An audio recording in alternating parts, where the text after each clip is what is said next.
We're able to organize that data into the true economic units that power our world economy. It is not corporations, and it is no longer nation states. It is great conurbations, bigger even than individual cities. In the United States, it's the corridor, centered in New York, but which runs south to Washington, D.C., and north to Boston. 50 million people, $2 trillion in economic output. In this area of the world, it is the area of London stretching to Leeds and Manchester. $1.2 trillion in economic output. It is not India and China that are great competitors. It is the Mumbai-Bangalore axis, the Beijing-Shanghai corridor, the world's 40 largest mega regions, and there are more than 200 countries in the world economy. Account for more than 2/3 of our entire economic output and 9 in 10 of our innovations. The world isn't flat, it's clustered, it's concentrated, and it's spiky. And it's becoming spikier and more clustered. As we globalize, we not only spread, we become concentrated. Now, I wasn't the first person to figure this out. In fact, the person who figured it out, who I need to share with you, was a woman who's now deceased, became a dear friend and mentor to me. Didn't have a PhD, didn't go to graduate school, didn't teach at university. Her name was Jane Jacobs. She was born in the easternmost part of Pennsylvania in Scranton, left to work at Architectural Forum in New York, where she began to observe the transformation of cities. And in her great books, The Death and Life of Great American Cities, The Economy of Cities, Cities and the Wealth of Nations, she made what she said was a very humble discovery. And as she told me when we spoke, and as she wrote in her book, she said, I think I made a discovery that most other economists missed. She said, if you look at the great work of Adam Smith, the greatest of the classical economists, and you look at his chronicles of the pin factory and the deepening division of labor, he pointed out that what powered economic growth was our ability to divide and subdivide tasks into the most elemental components. This is what Frederick Taylor picked up on with his stopwatch. Henry Ford added the assembly line. But she said, if you subdivide and divide further tasks into their most elemental component, and you make a division of labor more robust, you will get more efficiency. But what truly drives growth is not efficiency, it's innovation. And innovation comes not from companies, it may occur in companies, it comes from our communities and our cities. She had a great case study of this woman in New York who invented, of all things, the brassiere. And she invented the brassiere. She was a dressmaker in order to fit her customers' garments. So she knew a fabric manufacturer, an elastic manufacturer, and a hooks manufacturer. And she could combine and recombine. Just like Stephen Jobs didn't invent the personal computer. He went to Xerox Palo Alto Research Center in the Silicon Valley, and he combined and recombined components. Well, you've had your own history of creativity and innovation here. I remember meeting with one of your cabinet secretaries once, and he was talking about technology innovation and what it would take for England, United Kingdom, to build a technology. And I said, you had one of the greatest creative industries of all time in rock and roll music. Combining and recombining sounds, combining and recombining fashion. We study the music industry. We consider it one of the canaries in the coal mine of the knowledge economy. It's a market in miniature. Jack White of the White Stripes, when they asked him what makes a great center of musical innovation, like London or Liverpool or Detroit or wherever, he said it's the same thing that Stephen Jobs says about technology. It's the ability of very talented people to combine and recombine, reconfigure themselves and invent new sounds. Many of our great musicians, including Jimi Hendrix, invented new technology. Your own Jim Marshall, inventing a new series of amplification devices for people like Pete Townsend of The Who or Jimi Hendrix to create new sounds and new sonic identities. It is this ability of cities, from music to art, to culture, to entertainment, to media, to technology. And you know, my colleagues said, well, Richard, that's not true of technology.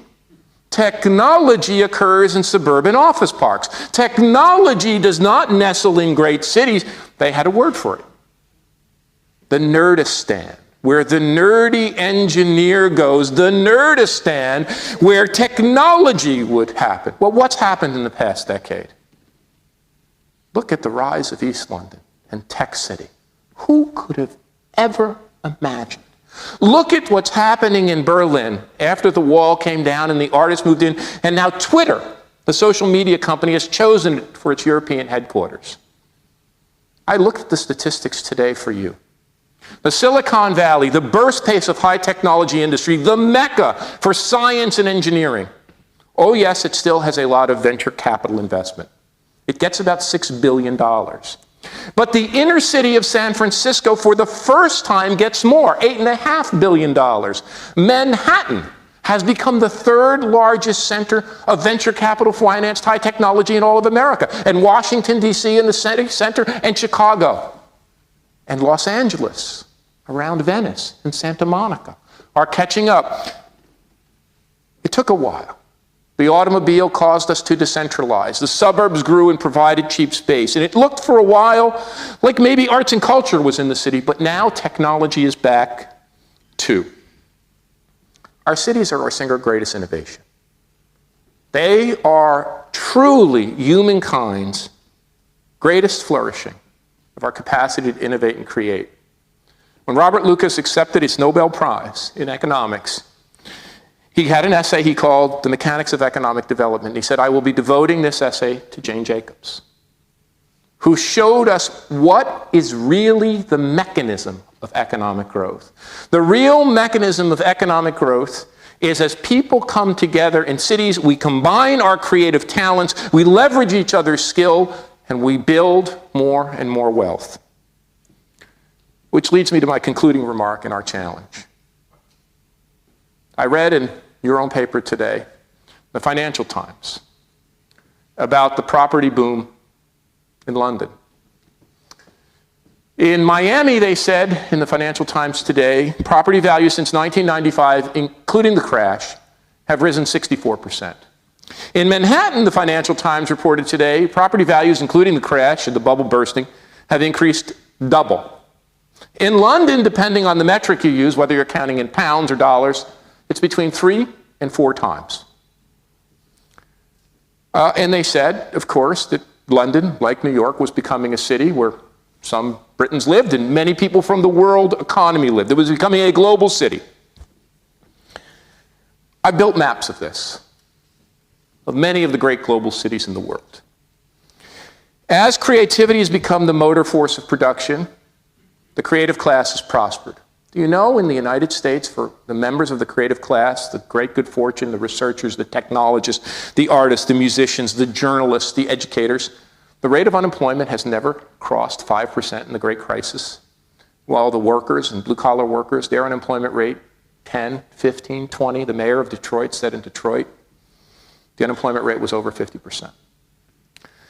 Our cities are becoming more divided. I wrote in the Financial Times about this. Our cities are becoming more divided, but it doesn't have to be that way.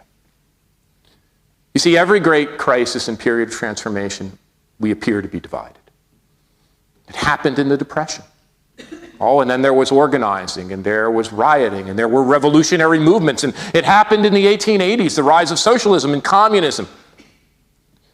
But we're smart. You see, our task is we can't prosper with just a creative elite.